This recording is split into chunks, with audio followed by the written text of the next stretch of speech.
All right, let's move on to the next section in chapter 2, which is section 2, using problem solving strategies. So the textbook, or the OpenStax textbook, uses a series of steps to serve as a problem-solving strategy for solving word problems. And this is okay, but what I want to share with you are my own set of steps for solving word problems. So, you can use the OpenStax way if you want, but I'm going to be using my set of steps for solving these word problems. And so first, let me start with step 0. So step 0 is for copying the problem. So on a scratch sheet of paper, write down the chapter and section and the problem number, followed by a rewrite of the problem. So the reason for doing this is that later when you study for the exam or you study for the final at the very end, if you go back to try and study this, it's useless with only the solution.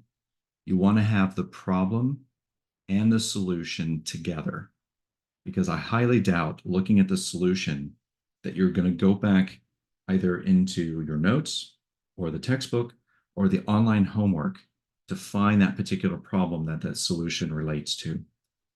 So the only way that this is going to work for you, you've already done the work, so make it useful, is take the time to write down the question and the solution together.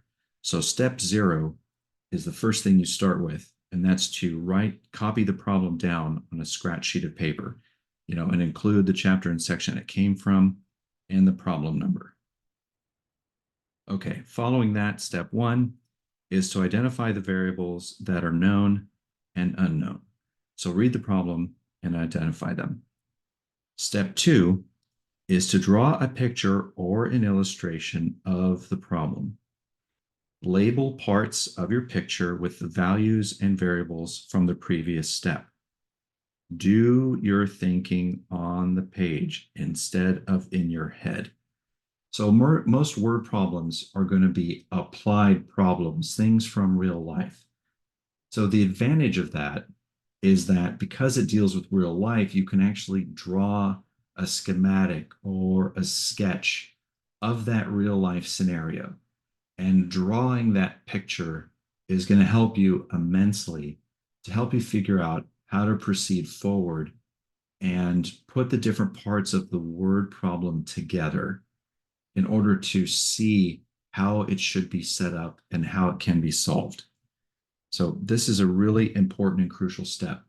Another reason for drawing this out is your brain isn't meant to work by itself, all alone by itself. If that was true, you wouldn't need eyes, you wouldn't need ears, you wouldn't need a nose, you wouldn't need any other sensory perception that you have, because your brain wouldn't need it, right? But your brain needs information from your senses. And particularly with math problems, it needs to see things. Your brain needs to see things out in front of your eyes. So drawing these pictures on a piece of paper helps your brain think through these problems by using your eyes to see the problem, to see a visual representation of that problem. So pretty much, if you're a student in my class and you're asking for help on a word problem, the first thing I'm going to ask you is, did you draw a picture of the problem? Did you draw an illustration, a schematic of what this problem is all about? So that's, I think, vitally important. Step 3 is to look at the context. So connect the variables and the relationships in the problem with variables and relationships recently presented in your class, in your course. So reread the lecture notes that you've just covered and reread your textbook chapter and section, because chances are, that stuff that you just learned about in class is related to the problem that you're doing right now. Okay, so reread those lecture notes and look at your textbook. Okay, step 4, expectations. So based on the previous steps, what do you expect your answer to look like?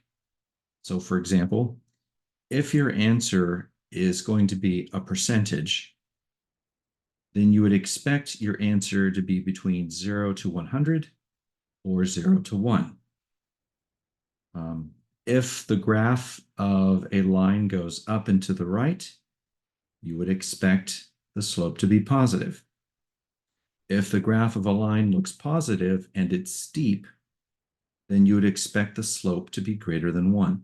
So you don't know exactly what the answer is, but you can make some reasonable guesses as far as what you expect it to be. Step 5 then is to solve the problem. So perform whatever mathematical operations are needed to solve for the unknown variables from step 1.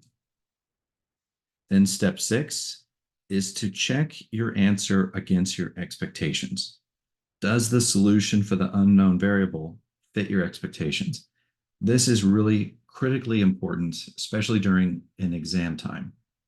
If you take a few extra seconds or half a minute to think about what you expect the answer to be, then when you finally calculate your answer during the exam, you can check and see whether it even makes remote sense or not, if it fits your expectations. If it doesn't, then go back and check your work and see where you made your mistake, because you can't correct mistakes after an exam.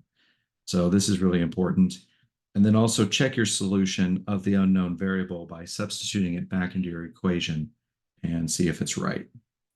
And then finally, the last step is circle your answer, box your answer by writing your answer to the question with a complete sentence in terms of word problems, right? So this is an overview of the steps that I take when I'm trying to work out word problems.